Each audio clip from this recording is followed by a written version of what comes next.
Thank you, Chair. I think that was a question for me. And thank you, Member Rollins-Fernandez. Sorry for having to crouch here. I'll sit up a little higher. Yes, to the extent the project is discussing the state's efforts or is benefiting in some way from state funding to advance housing efforts in the county, then yes, I think it would be permissible under Sunshine Law. Mahalo, Mr. Mitchell. Mahalo, Chair. And then I have a question for Ms. Mishiki, because in the last meeting, she testified that Pulelehua was applying at the end of August for $12 million available to the fund to contribute to the cost of infrastructure to expedite the project. I wanted to find out from her if she received any updates on that. Yes. So, just recently, today, DHHC has told Pulelehua that they don't feel that the project qualifies for those funds. And so, it's very necessary for Mr. Cheng to provide additional expediting and additional units for the county to fund that. And, I know that we had testified that the infrastructure needs from the county would be approximately $50 million and where that money could come from. But, in the big picture of this whole thing, like to develop this whole project is almost $700 million. So, we need to put things in perspective, I think. And if this council and if the county wants housing for our people, we're going to have to make the investment. Mahalo, Mahalo, Chair. Thank you. Member Johnson? Chair, I saw Director Lori Tsuhaku on. Can she speak to that? Sure. Yes. Oh, I beg your pardon. Okay, let's go to Member Seymour first. Member Johnson, that's okay? We'll call on Lori. Yes, Member Seymour. See, he's in process with Lori. I'll wait after Lori speaks. What was that again? I couldn't hear. Yeah, I didn't either. Oh, I'm just saying that Member Johnson was already speaking, so I'll just wait till he's done. Okay, thank you. So, Hako, are you on the line?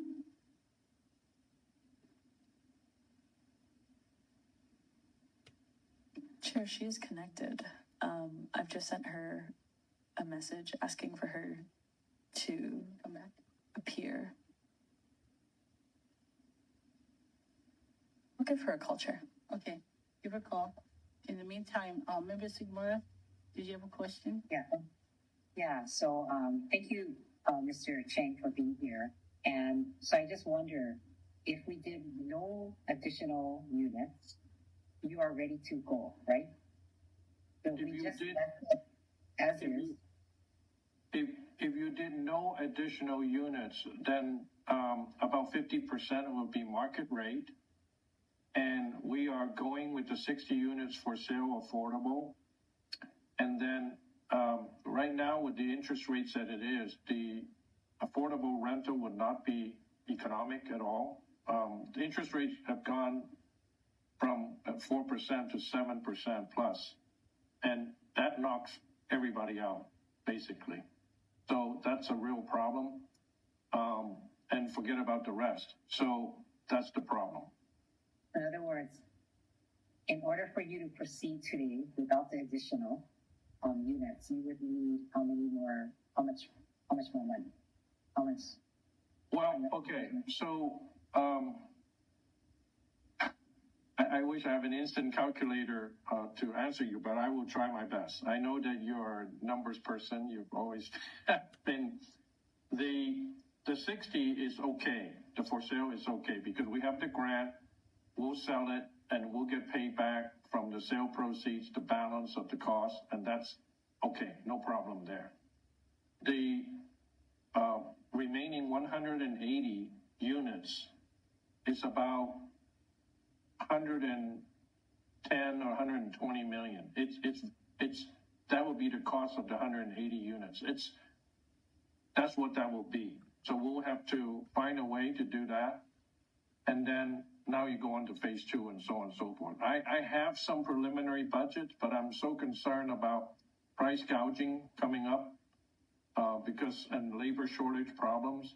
I've been talking to the unions recently, and they offered some help. I don't know what that is. I think they're supposed to send me some help very soon. I hope that they would be helpful. I said, listen, we don't need super high price help. I need most affordable help. So they got it, and hopefully that will be fair help. To understand this, 2 points I want to make. Affordable rental by itself doesn't make any sense. Never has, never will. It's very simple because that's why they're short, because they collect half the rent or a third of the rent. That's why. I mean, it's basically cannot stand on its own. So without your help and the state's help and the federal help, there's no chance to build any affordable. And that's current condition. Nobody's building affordable. Number 2 is, I think we can take an interesting thing that I found out last couple of days, and really like in the meetings where I had with the DOE and Army Corps and FEMA, because they're talking about putting the temporary campus on the property. You know how they're doing it? The FEMA is paying 90% of the cost. And the state is only paying 10%. Can you imagine? That is how they do it. In other words, okay, so give you the perspective. The annual amount of funding that the federal government gives to the state of Hawaii is $2.70 per Hawaiian resident. That doesn't even make 50 units for the whole state. 100 units if you're a magic person. You can imagine, right? You know how many people in the state of Hawaii? Multiply that by $2.76. This is a real number. You can check it. So there is never going to be affordable housing money from the federal government. And this particular situation we have here is the one time that we can ask for a big slug of specially designated federal money and housing vouchers that could solve at least as much problem as possible. You know, I'm just saying, it's just math. How can the county pay $700 million or $800 million or not, whatever? How can the state pay? No way. We know that. No matter how many hotel rooms you fill twice, 3 times in one day, you cannot do it. So that's why I think that we must urge, like in this proclamation to send to the state level, we have to work with the Senator Schatz and his team to really put that in there, these housing vouchers. Okay, why housing vouchers and why federal tax credit? They work in tandem together. You must have the two. Why? Well, if you have no rent, like, okay, everybody paying half the rent, well, there'll be no supply. Okay?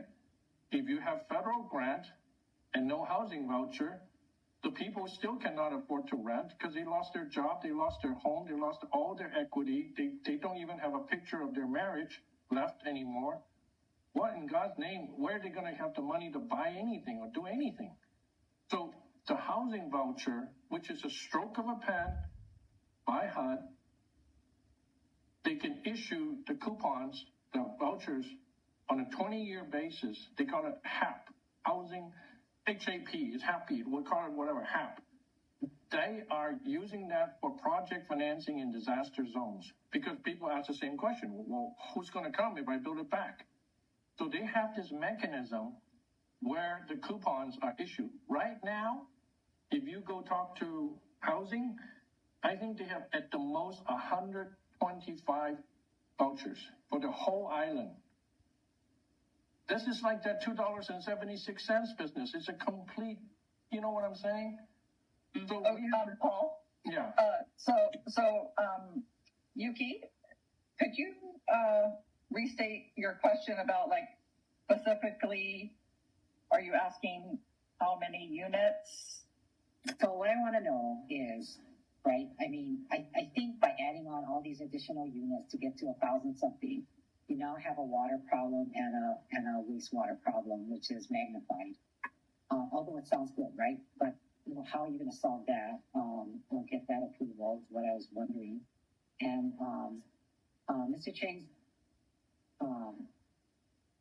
comment about DOE and U.S. Army Corps of Engineers and FEMA about the 90%, and I think it's like, and the annual 270 per resident or whatever that's like talking apples and oranges, I think, because the current wildfire disaster provided federal funding and federal support at the 90, and we're hoping, right, 90%, and then 10% for us, and if we get really lucky, it's 100%. So I'm not sure whether $2.70 is applicable to that, because I think we're talking about wildfire standards. But my question is, and appreciate all your knowledge, Paul, about the state of Hawaii, but or even the county, and I'm just wondering how much of your project can be built if you don't get all this other stuff, right? And you're saying you can build today with what you presented to us from the very beginning, and you're adding all of this because of the wildfire.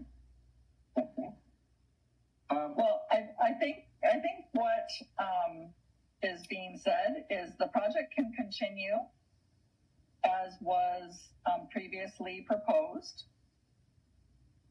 without the asked subsidies. But if you want to have the project be 100% affordable versus a 50-50 market, then there would need to be the investment.